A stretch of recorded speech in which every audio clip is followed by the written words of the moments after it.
이 세상에 태어난 모든 사람은 그의 생명 마지막에 이르기까지 마치 달려가는 목적을 향해 달려가는 경기자처럼 우리가 일생을 지금 살아가고 있습니다.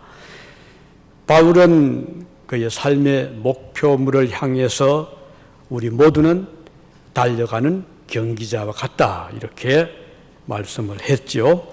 그렇습니다. 경기자가 목표 지점을 향해서 잘 달려가면 그 마지막에는 그 최종 테이프를 끊는 곳에 가면 이제 환영을 받고 또 우승을 하면 상을 받고 면류관을 쓰게 되죠. 그런데 이 달려가는 이 경기에는 지켜야 될 또 법칙이 있잖아요. 그 법을 따라서 잘 달려가면 그 일생이 아름답고 보람된 삶이 될 것입니다. 좀 더 빨리 달려가기 위해서 법을 어길 수는 없잖아요. 그런 의미에서 우리 모두는 살아가는 우리에게 주신 살아가는 법칙을 따라서 바르게 살아가면 그 일생 끝에는 보람된 그런 결과를 가져오게 될 것입니다. 오늘 우리는 각자에게 주어진 삶의 이 목표물을 향해서 지금 달려가고 있고 그리고 그 마지막이 정말 좋은 결과를 가져오기를 바라는 것입니다. 이 달려가는 그 기간은 태어나서부터 일생을 달려가고 마지막 세상을 떠나는 그때가 되겠습니다. 본인이 원하는 대로 우리가 좀 더 오래 달려가고 싶다고 오래 달려갈 수 있는 것도 아니고 일찍 세상을 떠나고 싶다고 일찍 또 우리가 삶을 마감할 수도 없습니다. 하나님이 각자에 주신 그 기회가 있잖아요. 그 기회를 잘 선용하는 것이 가장 효과적인 일생을 살아가는 방법이 될 것입니다. 어떤 사람은 좀 긴 여정이 될 수 있고 어떤 사람은 좀 짧게 살고 차이는 있지만 그러나 분명한 것은 반드시 시작이 있고 또 끝이 있다는 것이고 마지막이 있다는 것입니다. 그가 살아갈 동안에 얼마나 선한 일을 했는가, 착한 일을 했는가, 바르게 살았는가에 따라서 비록 좀 짧게 살았더라도 많은 칭찬과 상급을 받을 수 있고 또 어떤 경우는 좀 길게 살았지만 선을 별로 하지 못했다거나 또는 바르게 살지 못했다면 오히려 상이 적을 수도 있을 것입니다. 그가 살아있는 동안 얼마나 어떻게 선을 행하였는가에 따라서 그가 받는 상급은 각자에 따라 다른 것이죠. 물론 구원받는 것은 같습니다. 믿음으로 누구나 단번에 주신 믿음으로 구원은 똑같이 다 받습니다.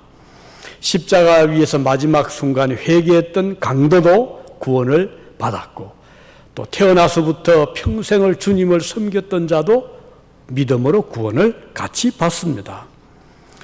그러나 상급은 각 사람의 행위에 따라서 또 그 행함에 따라서 차이가 있는 것이죠. 어떤 사람은 태양처럼 아주 밝게 빛나는 상을 받을 수도 있고 어떤 사람은 달과 같은 영광, 어떤 사람은 별과 같은 또 별과 별에도 그 빛의 강도가 다르듯이 각 사람이 받는 하나님의 축복과 상급은 다를 수가 있는 것입니다. 그리스도인의 삶의 기간은 이 상급을 쌓을 수 있는 그런 좋은 기회가 될 것입니다. 이 기회를 잘 붙잡아 활용하면 영원히 빛나는 하늘의 상급을 많이 받게 될 것입니다. 만일 그 기회를 선용하지 못하고 놓친다면 우리가 마지막 순간 하나님 앞에 설 때 받을 상이 그렇게 많지 못할 수가 있을 것입니다. 그래서 사도 바울은 이 상급을 바라보고 열심히 달려간다 이렇게 고백을 하고 있습니다. 바울뿐 아니죠. 우리 모든 그리스도인들은 각자가 하나님 주신 그 기회 일생을 우리가 살아가면서 열심히 하늘의 상을 쌓는다라고 볼 수가 있는 것입니다. 따라서 우리에게는 분명한 그 목표 지점이 있는 것이죠. 우리를 부르신 하늘에 계신 그리스도 주님이 우리가 만날 목표가 된다고 볼 수 있죠. 그리스도를 알지 못하는 자들은 따라서 삶의 목표가 분명하지 못할 수 있죠. 내가 왜 사는가, 어디로 가는가, 내세가 있는가, 죽음 이후 어떻게 될 것인가 생각을 정리할 수가 없지요. 왜냐하면은 그를 준비한 그가 살아가는 삶의 어떤 목적도 없고 의미도 없고 또 왜 사는지 무엇 때문에 무엇을 위해 사는지 분명하지 않기 때문입니다. 그에겐 내세에 대한 확신도 없는 것이죠. 그렇지만 우리 그리스도인들은 그에 비해서 뚜렷한 내세관이 있고 또 부활의 소망이 있고 하늘에 우리를 기다리시는 주님이 계시기 때문에 우리 성도들의 삶은 그들과 비교하면 하늘과 땅 차이처럼 완전히 다른 것이죠. 자, 그래서 여기 바울 사도가 이 목표를 향해서 달려간다, 경기자처럼 다름질한다라고 한 것처럼 우리 모두는 이제 삶의 마지막 종착점을 향해서 열심히 살아가고 달려가는 자들이라고 하겠죠. 그러면 우리가 이 삶의 경기에서 어떻게 하면 좋은 경기자가 될 수 있는가? 그 한 가지는 우선은 앞을 보고 달려가야 되겠죠. 자꾸 옆을 보거나 뒤를 돌아보면 아무래도 지장이 많게 될 것입니다. 뒤에 있다는 것은 시간적으로 보면 과거죠. 또는 바울의 행적으로 본다면 그리스도를 믿지 아니했을 때 삶이라고 볼 수가 있죠. 바울은 극적인 변화의 체험을 가졌던 사람이었습니다. 그가 믿지 아니할 때, 그리스도를 알지 않았을 때 바울은 오히려 세상의 그 표준을 본다면 상당히 유명한 사람이었죠. 자, 우선 가문이 좋았어요. 베냐민 지파, 유대 지파 중에서도 베냐민 지파. 그리고 또 그는 많은 학문을 쌓았죠. 가말리엘이라고 하는 유명한 서성 밑에서 요즘 같으면은 아주 유명 학교에서 공부를 한 그런 사람이었고 율법 학자였고 귀족이 그 로마의 시민권을 가진 자였죠. 그래서 학문적으로 보든 배경을 보든 그의 경력을 보든 모든 면에서 그런 사람들에게 부러움을 살 수 있었던 그런 사람이었습니다. 빌립보 3장 4절에 보면은 이런 말씀을 그가 했죠. 나도 육체를 신뢰할 만하니 만일 누구든지 다른 이가 육체를 신뢰할 것이 있는 줄로 생각하면 나는 더욱 그러하다 이렇게 말씀하고 있습니다. 이건 자랑을 할 만하다 그 뜻이죠. 그는 8일 만에 할례를 받았고 그리고 베냐민 지파로서 히브리인 중에 히브리인이다 이렇게 자랑을 할 만했습니다. 그는 다시 말하면 유대의 그 상류층에 속한 사람이었거든요. 이런 사람이 그 당시는 또 이런 사람들은 기독교에 대해서는 굉장히 좀 낮춰봤죠. 왜냐하면은 뭐 예수라는 인물도 저 나사렛 시골에서 이름도 없이 목수의 아들로 별로 공부도 안 한 것 같고 뭐 지파가 어떤지 잘 모르고 아무튼 그런 예수가 어느 날 재판을 받고 사형수가 되어서 십자가에 못 박혀 죽었잖아요. 그러니까 유대인 귀족들이 볼 때는 하찮은 그냥 뭐 잠깐 뭐 좀 소요 일으키다가 사형을 받은 그런 인물에 불과했기 때문에 기독교에 대해서는 아주 멸시를 했고 또 경멸을 했죠. 그러니까 바울 사도도 그런 당시에 그 그런 그 풍조에 같이 휩쓸려 가지고 바울 생각에는 기독교인들을 잡아서 옥에도 가두고 박해를 하는 것이 그에게는 하나의 그 귀족으로서 또 유대의 특권층으로서 당연히 해야 될 일로 생각을 했죠. 그래서 스데반을 잡아 돌로 쳐 죽일 때도 그 옷을 맡을 정도로 책임자였습니다. 이것이 바울 사도의 지난 과거였어요. 그런데 그가 다메섹에 있는 다메섹에 있는 기독교 신자들을 체포하러 가기 위해서 영장을 받아가지고 가던 도중에 하늘에서 비치는 밝은 그 빛에 눈이 어두워졌잖아요. 캄캄해졌어요. 그래서 사흘 동안 먹지도 못하고 자지도 못하고 고민을 했던 바울, 하늘에서 음성이 들려왔죠. 나는 내가 핍박하는 예수다 하는 음성을 들으면서 그는 깜짝 놀랐어요. 지금까지 그가 박해했던 수많은 기독교인들, 그동안은 당연히 자기 할 일을 했다고 생각했는데 놀랍게도 소경이 되고 음성을 듣고 그러면서 마음에서 큰 변화가 일어나게 된 것입니다. 그렇다면 지금까지 그가 박해했던 이 모든 일들은 잘못이었던가? 내가 한 일이 의로운 일이 아니었던가? 예수가 죽지 않고 살아계신단 말인가? 내가 들은 음성이 하나님의 음성이었던 것인가? 이런저런 생각을 하면서 그는 영의 눈이 밝아지게 된 것이고 회개를 하게 되었고 예수님을 영접하게 된 것입니다. 이렇게 해서 그는 완전히 삶이 바뀌어졌어요. 지금까지 내가 살아온 것이 잘못이었구나. 내 생각이 너무 잘못이었구나. 그는 그동안 부정하고 멸시하고 또 박해했던 그리스도 신자들에 대해서 그가 크게 잘못했다는 것을 깨닫게 되고 그는 회개하고 이제는 완전히 삶의 방향이 목적이 바뀌어지게 된 것이죠. 그렇게 해서 그는 그동안 자기에게 유익했다고 생각했던 그 모든 세상적인 판단, 생각을 이제는 다 버리게 됩니다. 그는 고백했죠. 내가 그를 위하여 모든 것을 해로 여김은 내 주 그리스도 예수를 아는 지식이 가장 고상함을 인함이라.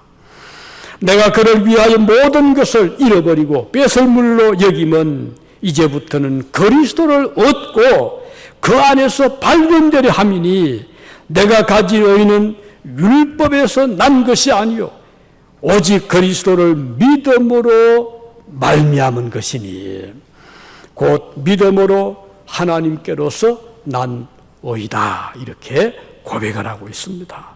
이것은 철저한 자기 부정이죠. 그동안 자기의 의의를 자랑하고 자기를 신뢰했던 그 모든 생각이, 믿음이 다 깨어지는 산산조각이 나는 그런 순간을 그는 맞이했습니다. 자, 하나님께서 사울을 이렇게 불러주셨어요. 이게 이제 콜링이죠. 하나님의 부르심.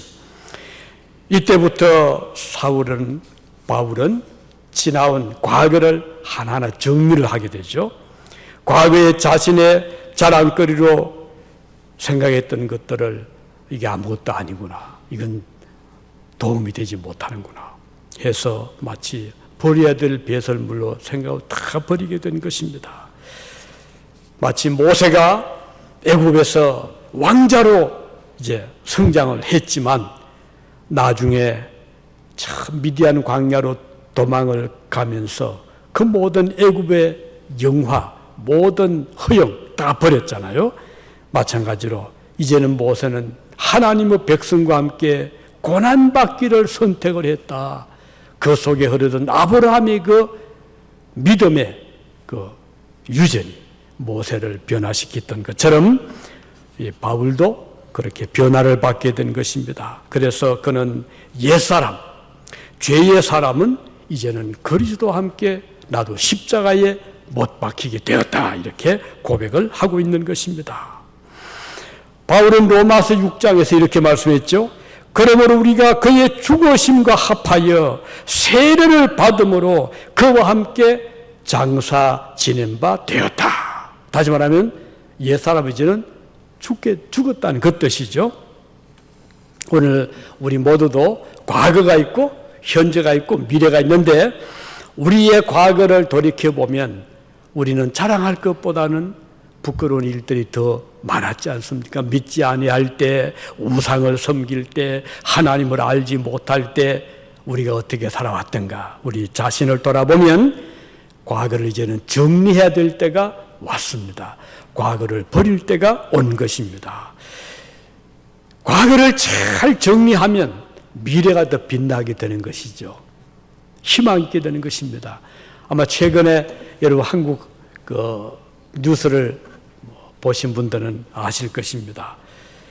몇 년 전에 북한에서 탈출한 24세 청년이 이제 서울에서 살았습니다. 그러다가 이런저런 일을 겪고 결국은 서울을 다시 탈출을 해서 며칠 전이었어요. 북한 개성으로 탈출을 다시 했습니다. 어떻든 참 슬픈 이야기입니다. 그런 생각에 다시 북한을 들어가면 옛날처럼 옛날 돌아가겠지. 그래도 부모가 있고 친척이 있고 또 자기를 보호해 주겠지. 이런 생각을 했을 수가 있죠. 그런데 들어가서 이제 체포가 됩니다. 되는데 북한에서는 이제 그에게 모함을 씌우는 거죠. 저 남조선에서 코로나 바이러스를 잔뜩 몸에 묻혀가지고 여기 북조선을 오염시키려고 저 남조선에서 보낸 첩자다. 이렇게 그에게 모함을 씌워가지고 지금 강도 높은 수사를 받고 있다는 소식입니다. 탈북했던 어떤 오래전에 탈북했던 분이 그 이야기를 하면서 너무너무 슬퍼하더라고요. 왜 그 청년이 다시 들어갔을까? 들어가면은 그에게 별일 없다고 생각했는지 모르지만 그건 큰 착각이다. 이 자유롭게 여행할 수 있고 자유롭게 살 수 있는 이 대한민국을 다시 떠나 북한에 들어갔을 때 그는 얼마 못 가서 수용소 들어갈 것이고 비참한 생을 마감하게 될 것이다. 이런 이야기를 하면서 그렇게 안타까워하더라고요.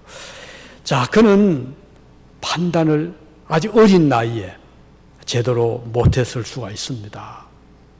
남한에서 어떤 죄를 지었다고 하지만 그래도 남한은 공정한 재판도 받을 수가 있고 또 용서가 될 수도 있고 한데 북한은 다르잖아요. 자유도 없고 한번 죄가 덮어 씌워지게 되면 그는 다시 헤어나올 수 없는 곳이 북한 사회고 더구나 북한에는 믿음의 자유가 없잖아요.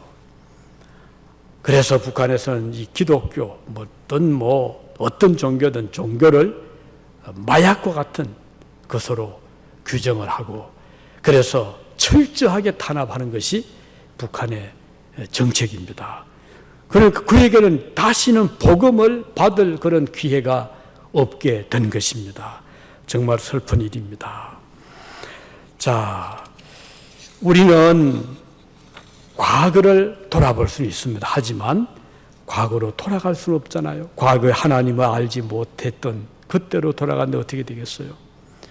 소망을 가질 수 없는 과거로 돌아간다면 우리가 살아가는 목적이 또 없잖아요. 그러나 우리는 너무나 감사하게도 이제는 우리가 그리스도를 알게 되었고 천국을 알게 되고 또 용서를 알게 되고 내세를 알게 되었잖아요.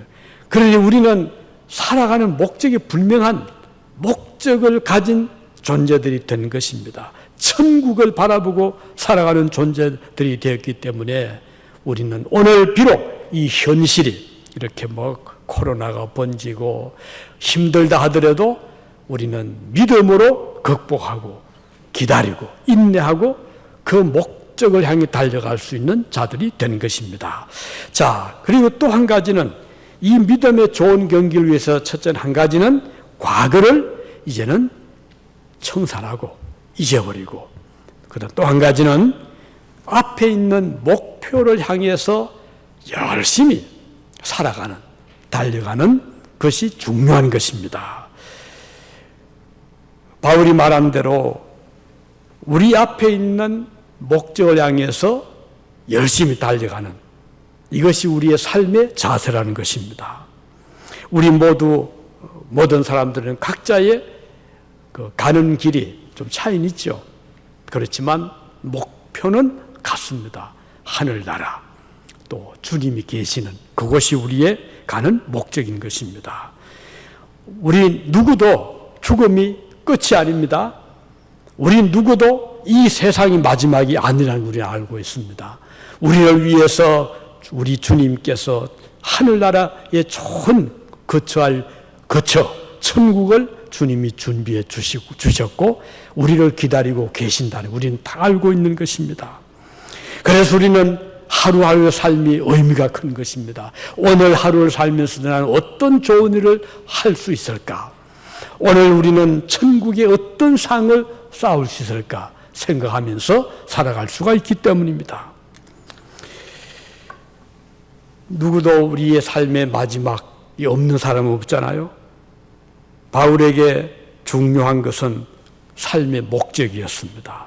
무엇을 위해서 사는가, 또 누구를 위해서 우리가 살아가는가, 매우 중요한 바울의 관심이었습니다.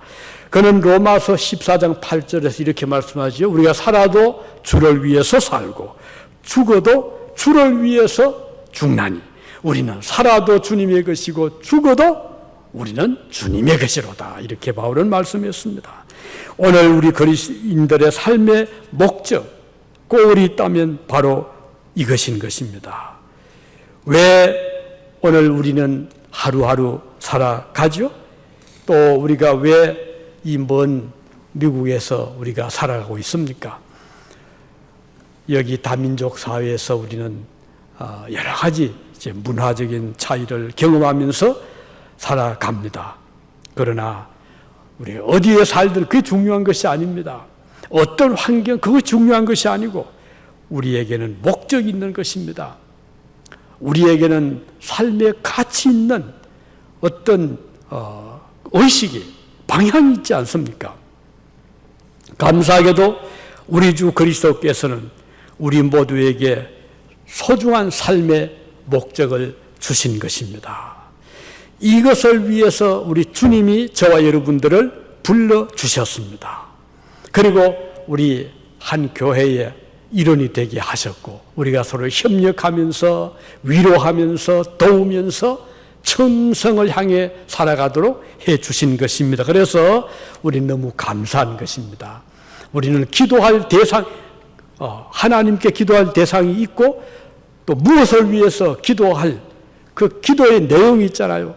우리 자신을 위해서 물론 기도를 하지만 우리는 자녀들을 위해서도 기도하고 또 자녀뿐 아니죠. 우리의 가까운 친구들을 위해서, 이웃을 위해서, 우리 같은 교우들을 위해서 우리는 서로 기도할 수가 있다는 것, 그 자체에도 너무 감사한 것입니다.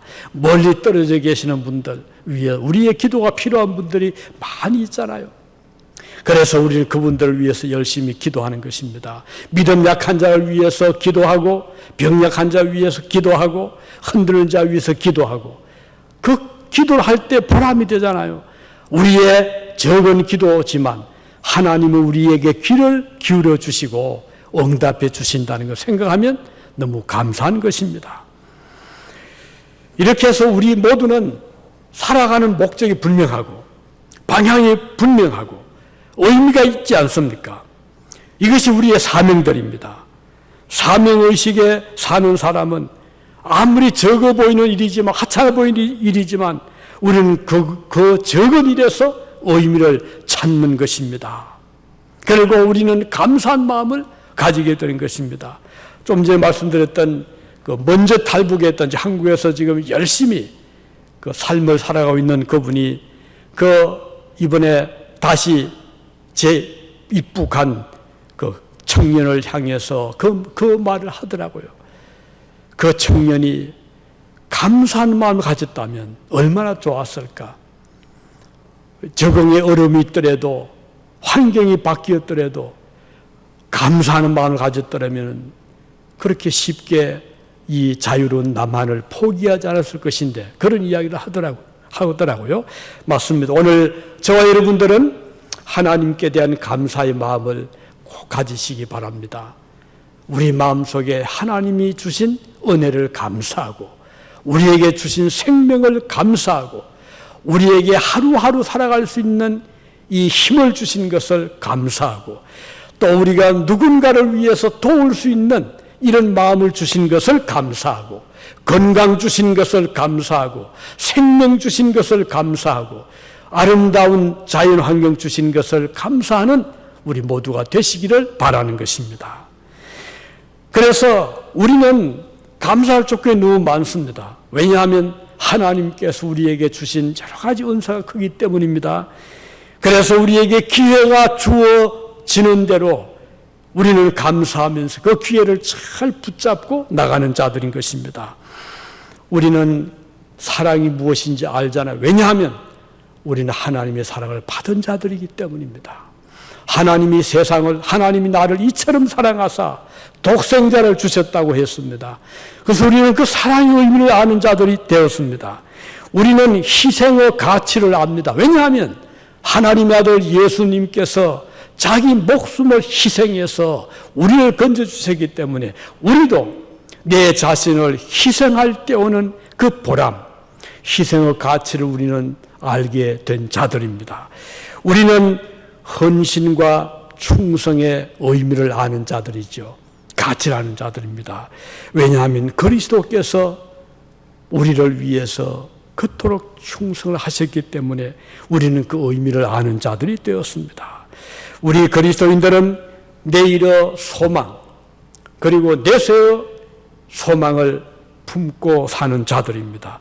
오늘 아무리 힘들고 어려워도 우리는 낙심하지 않습니다. 왜냐하면 이것도 곧 지나가기 때문입니다. 이 세상이 힘들어도 이 세상은 반드시 지나가고 내세가 오기 때문입니다.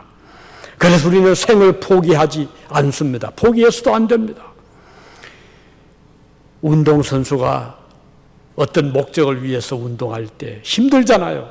숨도 차고 땀도 나고 목도 마르고 기운도 빠지고 어떤 때는 열심히 달려가다가 주저앉고 싶을 때가 한두 번이겠습니까? 그렇지만 그가 포기하지 않고 달려가는 것은 오늘 이 시간 이 순간을 참으면 곧 목적지에 도착하게 될 것이고 그리고 상을 받게 될 것이다 생각하면 주저앉고자 하다가도 아니지 다시 달려가게 되는 것처럼 오늘 우리 그리스도인들은 이 세상을 살아가면서 하루하루 우리가 포기하지 않습니다. 낙심하지 않습니다.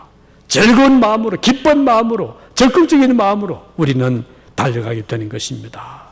바울은 말했습니다. 디모데후서 4장 8절에 말씀하기를 이제후로는 나를 위하여 의의 멸관이 예비되었으므로 주 곧 의로우신 재판장이 그날에 내게 주실 것이며 내게만 아니라 주의 나타나심을 사모하는 모든 자에게니라 이렇게 바울은 말씀했습니다.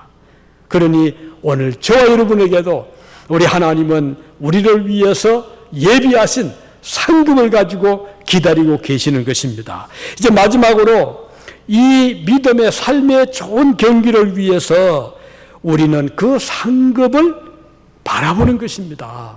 이게 참 중요한 것이거든요. 하늘의 상급이죠.